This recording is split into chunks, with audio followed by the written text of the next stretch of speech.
प्यारे बच्चों, online class में आप सभी का स्वागत है। आज मैं आप लोगों को कक्षा 10 विषय भूगोल के अंतर्गत पाठ 3 में जल संसाधन के बारे में बताऊंगा।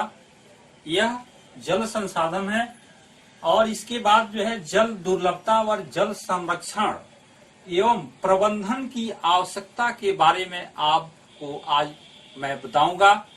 तो आइए आज आपको मैं जल संसाधन पर प्रकाश डाल रहा हूं। जल संसाधन के बारे में कुछ यह उदाहरण पेश किए गए हैं। जैसे, पिंकी, क्या तुमने टीवी पर असम में आई बाढ़ पर दिल दहलाने वाली रिपोर्ट देखी है? यह प्रश्नवाचक यहाँ चिन्ह लगा हुआ है, यानी क्वेश्चन किए गए हैं। यहाँ देख रहे हैं कि हे भगवान, उसने क्या प्रलय मचाई है। रास्ते में जो कुछ आया बर्बाद कर दिया और वहां ले गई। तो आप देख रहे हैं कि यह दूसरा चिंटू बोल है। हाँ चिंटू, मैंने देखा। क्या यह आश्चर्यजनक नहीं है कि जल जीवन दे भी सकता है और ले भी सकता है। यानी प्यारे बच्चों, जल जीवन दे भी सकता है और जल जीवन ले भी सकता है, दोनों काम कर सकता है। जल जितना यानी आवश्यक है, महत्वपूर्ण है, यानी हम लोगों के लिए उतना ही हानिकारक भी हो सकता है। हम जो है अपनी आवश्यकताओं को पूरा करने के लिए पानी के बिना कुछ नहीं कर सकते। यानी कोई भी आवश्यकता हम पानी के बिना नहीं पूरा कर सकते हैं। मेरे पिताजी, चिंटू क्या कह रहा है कि मेरे पिताजी मुझे बता रहे थे कि उनके कारखाने में, यानी उसके चिंटू के पिताजी कारखाने में काम कर रहे थे कहीं, वो बता रहे थे कि बहुत सारी चीजों के लिए काफी जल की आवश्यकता होती है। बहुत सारी चीजों को बनाने के लिए, करने के लिए जल की आवश्यकता होती है। जल के बिना कोई चीज नहीं बनाया जा सकता है। क्या तुम जानते हो कि मशीनों को ठंडा करने के लिए, यानी कारखानों में मशीनों को ठंडा करने के लिए भी जल की आवश्यकता होती है, जल की जरूरत पड़ती है। कारखाना भी जल विद्युत संयंत्र द्वारा पैदा की हुई बिजली से चलता है। यानी कारखाना जो चलते हैं वह जल से, विद्युत संयंत्रों द्वारा जो बिजली पैदा की जाती है उसी से कारखाने भी चलाए जाते हैं। अब मैं समझ सकती हूँ, यानी कौन कह रहा है? यानी पिंकी कह रही कि अब मैं समझ सकती हूँ कि विभिन्न युगों में मानव नदियों और अन्य जल स्रोतों जैसे झरनों, झीलों, पोखरों आदि मरुधानों के आसपास क्यों बसता था।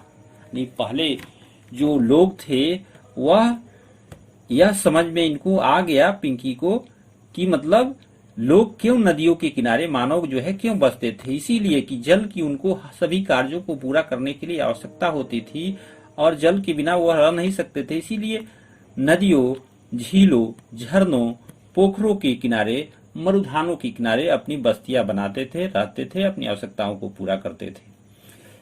आपको मैं इसी क्रम में आगे बताते हुए, जैसा कि आप सभी जानते हैं कि 3/4 धरातल जल से ढका हुआ है, यानी घिरा हुआ है।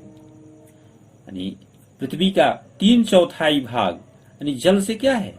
घिरा हुआ है, ढका हुआ है। परंतु इसमें प्रयोग में लाने योग्य, जो हम लोगों के प्रयोग में लाने योग्य जो जल है, अलवणीय जल का अनुपात बहुत कम है। जल तो पर्याप्त है, लेकिन हम लोगों के प्रयोग में लाने योग्य जल जो है बहुत कम है।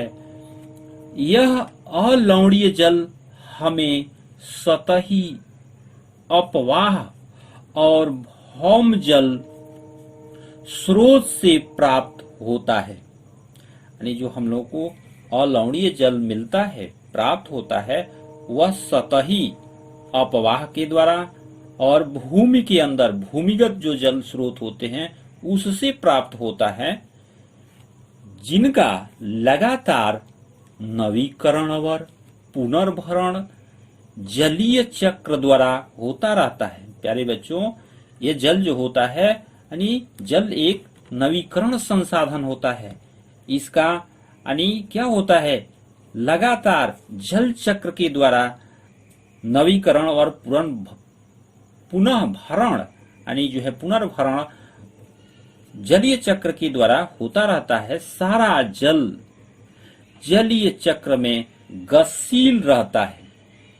यानी टोटल जो जल है कहाँ रहता है, यानी जलीय चक्र में यानी गतिशील रहता है, जिससे जल नवीकरण सुनिश्चित होता है। यानी जल में नयाकरण जो है होता रहता है। जैसे आप समझ सकते हैं कि समुद्र में जल का बड़ा भंडार होता है, वाष्पीकरण होकर के वायुमंडल में आ जाता है, वायुमंडल से जो है बादल बन करके वर्षा होकर के विभिन्न क्षेत्रों धरातल में और जो है वहां जो है उसके बाद जो है धरातल में के अंदर भी आ जाता है, नदी और पहाड़ों पर्वतों आदि झरनों स्रोतों में भी पहुंच जाता है और फिर जो है नदियों के द्वारा यानी सागर में पहुंच जाता है। तो यह क्या है, यह जलीय चक्र द्वारा यह क्रियाएं जो है होती है, जिससे जल नवीकरण सुनिश्चित होता है।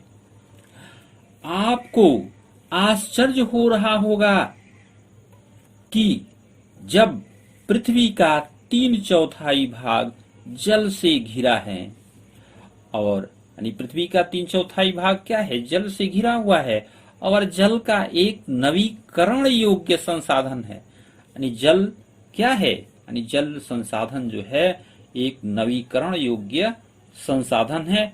तब भी विश्व के अनेक देशों और क्षेत्रों में जल की कमी कैसे है, यह प्रश्न सामने आ खड़ा हो जाता है कि इतना जल होने के बावजूद और नवीकरण योग्य संसाधन होने के बावजूद विश्व के अनेक देशों में क्षेत्रों में जल की कमी कैसे हो जाती है।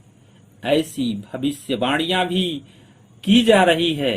क्यों की जा रही है कि 2025 आने तक 20 करोड़ लोग जल की नितांत कमी झेलेंगे। यानी जो 2025 आएगा भविष्य में, उसमें 20 करोड़ लोग जल की कमी की नितांत कमी को झेलेंगे। यानी 20 करोड़ लोगों को जल की कमी हो जाएगी और उनको जल की नितांत कमी को झेलना पड़ेगा, सामना करना पड़ेगा। तो इसी क्रम में मैं आज आप लोगों को जल दुर्लभता और जल संरक्षण एवं प्रबंधन की आवश्यकता के बारे में विस्तृत अध्ययन कराऊंगा। तो आइए आपको इस टॉपिक पर मैं लेकर चल रहा हूं, जल के विशाल भंडार। यानी कैसे भंडार, जल के विशाल भंडार और इसके नवीकरण योग्य गुणों के होते हुए यह सोचना भी मुश्किल है। क्या मुश्किल है? यह नवीकरण योग्य गुणों के होते हुए यह सोचना भी मुश्किल है कि हमें जल दुर्लभता का सामना करना पड़ सकता है। यानी इतनी विशाल भंडार होने के बावजूद भी हम सभी मानवों को जल की दुर्लभता का सामना करना पड़ सकता है भविष्य में। जैसे ही हम जल की कमी की बात करते हैं तो हमें तत्काल ही कम वर्षा वाले क्षेत्रों या सूखाग्रस्त इलाकों का ध्यान आता है या आ जाता है। हमारे मानस पटल पर, यानी मानस पटल पर जहां मनुष्य रहते हैं, जिस पटल पर तुरंत राजस्थान के मरुस्थल, यानी यह भारत में ही पश्चिमी भाग में राजस्थान प्रदेश में मरुस्थल, जो राजस्थान के मरुस्थल है और जल से भरे मटके संतुलित यानी करती हुई, यानी जल से भरे हुए जो मटके संतुलित करती हुई और जल भरने के लिए लंबा रास्ता तय करती पनिहारिनों के चित्र चित्रित हो जाते हैं। यह सच ही है कि वर्षा में वार्षिक और मौसमी परिवर्तन के कारण जल संसाधनों की उपलब्धता में समय और आस्थान के अनुसार यानी विभिन्नता है, परंतु अधिकतया जल की कमी इसके अतिशोषण से होता है। यानी जल की कमी कैसे होती है? जब जल का हम लोग अतिशोषण करते हैं तो शोषण करने के कारण जो है यानी यह समस्या दुर्लभता जो है कमी जो है महसूस की जाती है। अत्यधिक प्रयोग यानी क्या करते हैं हम लोग? जल का अत्यधिक प्रयोग करते हैं और समाज के विभिन्न वर्गों में जल के असमान वितरण के कारण होता है। यानी समाज के जो विभिन्न वर्ग है उसमें असमान वितरण के कारण यह परिस्थितियां सामने आती है, ये समस्या सामने आती है। क्या यह संभव है कि किसी क्षेत्र में प्रचुर मात्रा में जल संसाधन होने के बावजूद भी वहां जल की दुर्लभता हो? यह एक प्रश्न सामने आता है। हमारे कई शहर इसके प्रमुख उदाहरण हैं। अतः जल दुर्लभता अत्यधिक और बढ़ती जनसंख्या और उसके परिणाम स्वरूप जल की बढ़ती मांग और उसके असमान वितरण के परिणाम हो सकता है। यानी ये जो जल की दुर्लभता होती है, यानी इतनी मात्रा में जल होने के बावजूद भी यानी जल की जो दुर्लभता होती है, यानी जो बढ़ती हुई हमारी जनसंख्या है, जो जनसंख्या बढ़ रही है और जल की जो मांग बढ़ रही है जनसंख्या के बढ़ने के साथ ही साथ, और असमान वितरण जो है, इसी के परिणाम स्वरूप यह दुर्लभता सामने आता है। जल की कमी महसूस की जाती है। जल अधिक जनसंख्या के लिए घरेलू उपयोग में ही नहीं बल्कि अधिक जनसंख्या होने के कारण घरेलू उपयोग में ही नहीं बल्कि अधिक अनाज उगाने के लिए भी होना चाहिए। अतः अनाज का उत्पादन बढ़ाने के लिए हम क्या करते हैं? अधिक जल का प्रयोग करते हैं। जल संसाधनों का अति शोषण करके यानी पृथ्वी के अंदर जो संचित जल का भंडार है, सिंचाई करने के लिए हम कृषि क्षेत्रों में यानी सिंचित क्षेत्रों को बढ़ावा देते हैं। किसका? यानी भूमि के अंदर जल का शोषण, अति शोषण करके निकाल करके कृषि को सींचने में बढ़ावा दिया जाता है। और शुष्क ऋतु में भी खेती की जाती है। यानी जल से सिंचित कृषि में जल का सबसे ज्यादा उपयोग होता है। यानी जो सिंचाई करके कृषि की जाती है तो उसमें जो है जल का बहुत अधिक भाग उपयोग किया जाता है। यही कारण है कि मतलब जल का हम लोग अधिक कृषि उत्पादन में यानी शुष्क क्षेत्रों में कृषि सिंचाई के द्वारा यानी अनाज उत्पन्न किया जाता है, फसलों को उत्पन्न किया जाता है। तो शुष्क कृषि तकनीकों तथा सूखा प्रतिरोधी फसलों के विकास द्वारा जो शुष्क कृषि तकनीकों और जो है सूखा प्रतिरोधी फसलों के विकास द्वारा अब कृषि क्षेत्रों में क्रांति लाने की आवश्यकता है। तो आप समझ रहे होंगे कि यह क्रांति लाने की आवश्यकता है। पानी की कमी, दुर्लभता के कुछ चित्र भी आपके सामने प्रस्तुत किए गए हैं जो आप देखकर समझ सकते हैं। इसमें कुछ उदाहरण भी है, जैसे एक और इजराइल जैसे 25 सेंटीमीटर औसत वार्षिक वर्षा वाले देश में जल का कोई अभाव नहीं है, तो वहीं दूसरी ओर 114 सेंटीमीटर औसत वार्षिक वर्षा वाले हमारे देश में प्रति वर्ष किसी भाग में सूखा अवश्य पड़ता है। देश में जल की आवश्यकता और उसके स्वरूप के अनुसार समुचित जल प्रबंधन न होने के कारण ही वर्षा का जल नदी नालों में तेजी से बहकर समुद्र में चला जाता है, जिससे वर्षा के बाद को लगभग 9 महीने देश को लिए पानी की कमी के होते हैं। और ये जो है यही मूल कारण है जो देश में जलीय अभाव के जिसे हमें उचित प्रबंधन के द्वारा नियंत्रित कर सकते हैं, यानी किया जा सकता है। तो यह आप चित्र भी देख करके समझ सकते हैं कि पानी की कितनी दुर्लभता है, कैसे लोग लाइन में खड़े हुए हैं पानी भरने के लिए, लोग पानी पर सर पर लेकर के जा रहे हैं। प्यारे बच्चों, आपने टेलीविजन विज्ञापनों में भी देखा होगा कि बहुत से किसानों के खेतों पर अपने निजी कुएं और नलकूप हुआ करते होते हैं, जिनमें से सिंचाई करके वे उत्पादन बढ़ा रहे हैं। परंतु आपने सोचा है कि इसका परिणाम क्या हो सकता है? यह प्रश्न सामने आ खड़ी हो जाती है कि निजी कुओं और नलकूपों से किसानों ने जो है खेती करते हैं, सिंचाई करते हैं, अपने उत्पादन को बढ़ाते हैं, तो इसका परिणाम भविष्य में क्या हो सकता है? इसका परिणाम क्या हो सकता है, यह प्रश्न सामने है। इसके कारण किसके कारण? इसी परिणाम के कारण, सिंचाई के कारण, यानी भौम जल यानी पृथ्वी के अंदर का जो जल स्तर है नीचे चला जाएगा, यानी नीचे गिर सकता है, और लोगों के लिए जल की उपलब्धता में कमी हो सकती है। और जल जो आसानी से लोग निकाल करके भोजन और अपनी पीने और जो है प्रयोग में जो प्रयोग कर रहे हैं उसकी कमी होने लगेगी, तो भोजन सुरक्षा खतरे में पड़ सकती है। हम लोग को भोजन भी और हम लोग की सुरक्षा भी खतरे में पड़ सकती है।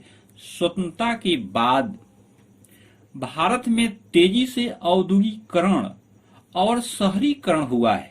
आप सभी जानते हैं कि स्वतंत्रता प्राप्ति के बाद 1947 के बाद जो है यानी भारत में जो है औद्योगिकरण और शहरीकरण बहुत तेज गति से हुई है, और विकास के अवसर प्राप्त हुए हैं, और विकास के अवसर भी प्राप्त हुए हैं। बहुत कुछ नए जो है यानी आविष्कार हुए हैं, और हर तरह के स्तर विकास बढ़े हैं। आजकल हर जगह बहुराष्ट्रीय कंपनियां बड़े औद्योगिक घरानों के रूप में फैली हुई है। जो बहुराष्ट्रीय कंपनियां हैं वह औद्योगिक घरानों के रूप में फैली हुई है। उद्योगों की बढ़ती हुई संख्या के कारण अलवणीय जल संसाधनों पर दबाव बढ़ रहा है। उद्योगों को अत्यधिक जल के अलावा उनको चलाने के लिए यानी उद्योग कारखानों को चलाने के लिए ऊर्जा की भी आवश्यकता होती है, और इसकी काफी हद तक पूर्ति जल विद्युत से होती है।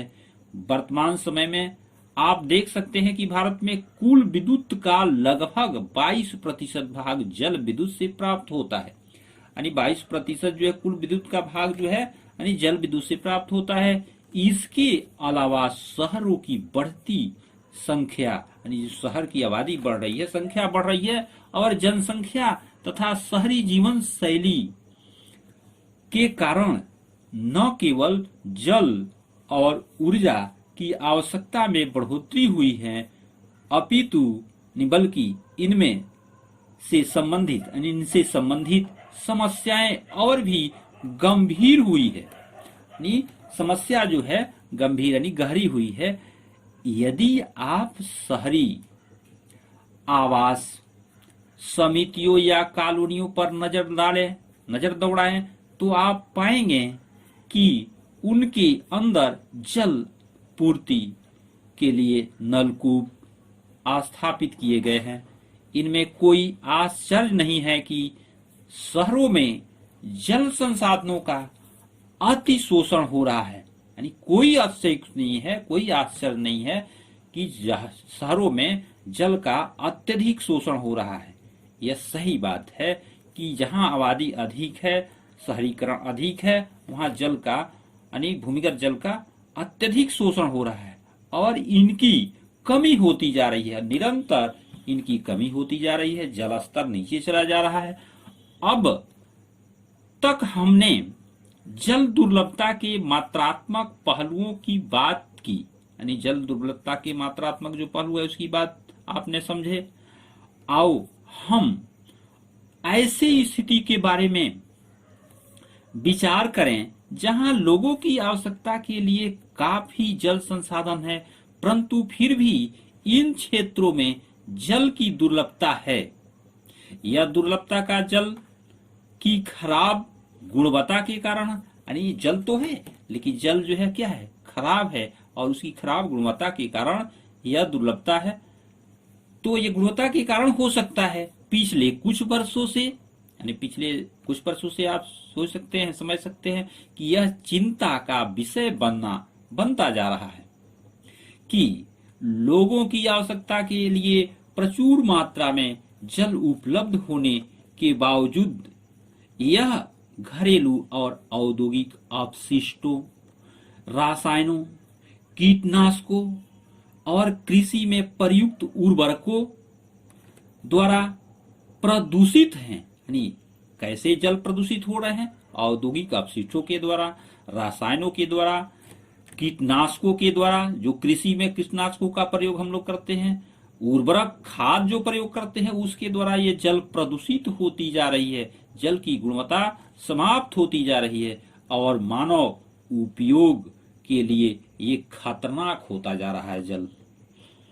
तो इससे आप समझ लिए होंगे, आपने अनुभव भी कर लिया होगा कि समय की मांग के साथ ही साथ यह भी है कि हम अपने जल संसाधनों का संरक्षण और प्रबंधन करें, यानी जल का संरक्षण करें और प्रबंधन करें, स्वयं को स्वास्थ्य संबंधी खतरों से बचाएं, अपने आप के स्वास्थ्य संबंधी जो खतरे हैं उससे बचाने का प्रयास करें। खाद्यान्न सुरक्षा, अपनी आजीविका और उत्पादन क्रियाओं की निरंतरता को सुनिश्चित करें, यानी खाद्यान्न की और उत्पादन निरंतरता को सुनिश्चित करें और हमारे प्राकृतिक पारितंत्रों को निम्नीकृत होने से बचाएं, यानी पारितंत्र को खतरा होने से बचाएं, उसको कम होने से बचाएं। जल संसाधनों के अति शोषण और कुप्रबंधन से इन संसाधनों का ह्रास होता चला जा रहा है या हो सकता है। तो हम लोग और पारिस्थितिकीय संकट की समस्या पैदा हो सकती है, यानी हम मानवों को और पारिस्थिति को संकट की समस्या पैदा हो सकती है जिससे हमारे जीवन पर गंभीर प्रभाव हो सकता है या पड़ सकता है। तो आज आप लोगों को इतना ही रहने दे रहा हूं और आगे आप लोगों को मैं बहु उद्देशीय नदी घाटी परियोजनाओं के बारे में बताऊंगा। धन्यवाद।